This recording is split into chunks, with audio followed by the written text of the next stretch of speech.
Here we go. 772. Item. Adverb. Likewise, of Ennius Cassianolus, of a splendid Roman knight, the son. So, likewise, the son of this guy, who's a splendid knight, was adopted by his avunculus, his uncle Suphanatus. Second declension. The testamentum, the will of his natural father, the guy, not this guy who was his uncle. They differentiate between paternal and maternal uncles. In which, quo, he had been passed by, so this guy had been adopted, and he'd been passed by in the will of his natural fathers. This had been rescinded amongst the centum viros, the court of 100 men. When in this will, Tullianus, familiaris, a very good friend of Pompeius Maximus, with himself, Pompey, himself being a signator, he'd been a witness who had seen this will being written. He was scriptus is an heir. Okay, so that was overturned. Itiqui. And so, to him, dative, in this judicial court, there was more gratia, more influence of this excellentissima man, this guy here, Tullius, whose friend was Pompey, than with the ashes of his parent. There'd been negotii, which means trouble, could mean business, but it means trouble here. Ceterum quam vis. But although, utraque, on both sides, these guys, nitabato means strive, so adverse him.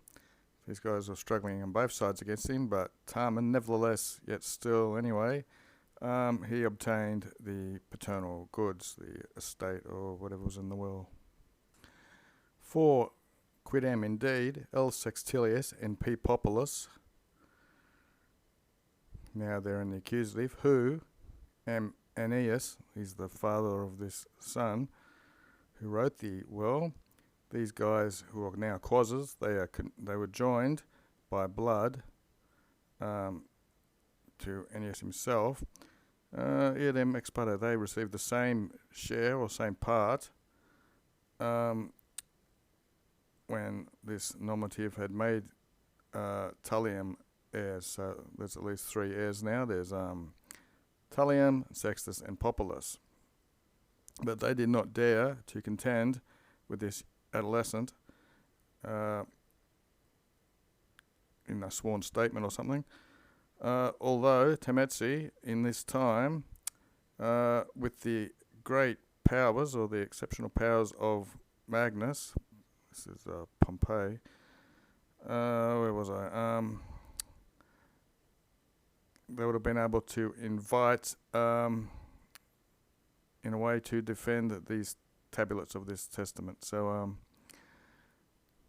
because Magnus had a lot of influence, they would have been able to invite a bit of a defense of the original thing, which was rescinded. Anyway, where were we? And aliquantum, a little bit, these heirs were helped because the son had been crossed over by adoption into the family and the sacraments or the rites of Suphanatus, his avunculus. Sed artissimum, but very tight is the vinculum, this chains amongst humans of procreation, this bonding of a father for human procreation. At the same time, this overcome any will and authority of the Principus. So would you have Crassus, Pompey, and what's the other guy? Caesar. They were probably the main powers at the time. 773. Moreover, C. Tetius, an infant in the accusative, was ex-inherited. He was disinherited by his father, with his mother Petronia, which Tetius, well, as long as she was living, I think, it's a bit hard to tell, it doesn't say the sex, he had in matrimonio. So, as an infant, he's disinherited. This guy had married the mother I don't know if he was actually the real father. Well, I guess we'll scroll a bit and see. Okay, so the Natum is the son. Divine Augustus, Caesar, he ordered in his own decree for this son who had been ex-inherited to erie into his paternal goods so he could take possession of his father's goods. This was his usus, this was in his role, I'm guessing, in the spirit of the father of the country. Since Tetius, having procreated the son in his own house in propria lare, this was with great inequate, great injustice, that he had abrogated his name as the father. Fair enough. 774. Septitia also, she was a mother of the Trachalorums of this place here, Aram and Cesium, whatever. This woman, Septitia, was angry with her Phyllises, with her sons, and in insulting of them, when she was not able to parate, she was not able to give birth anymore, she nupsited, which is what women do, men duco, women nupsit. She married a man who was fully an old man, called Publico, a very extremely old man. And in the testamento, and I guess this is her will, she even praeteritoed utroque. Both of them she passed by these sons in her will. A quibus, something plural.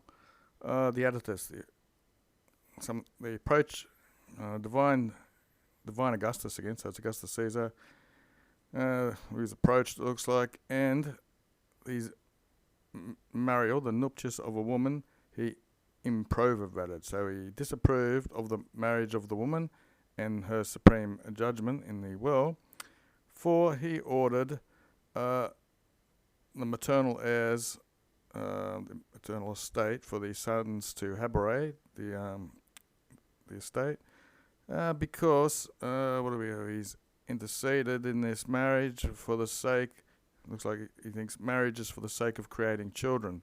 So he intervened and he forbid, taking the infinitive, the man to retain the dotem, the dowry. Si ipsa equitatis, so it's a personification of a god of equality.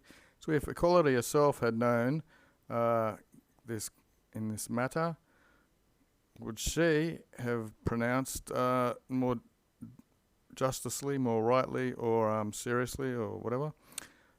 You spurned those who you generated, who you gave birth to, when you were a feta, when you were worn out, I guess by old age, you married.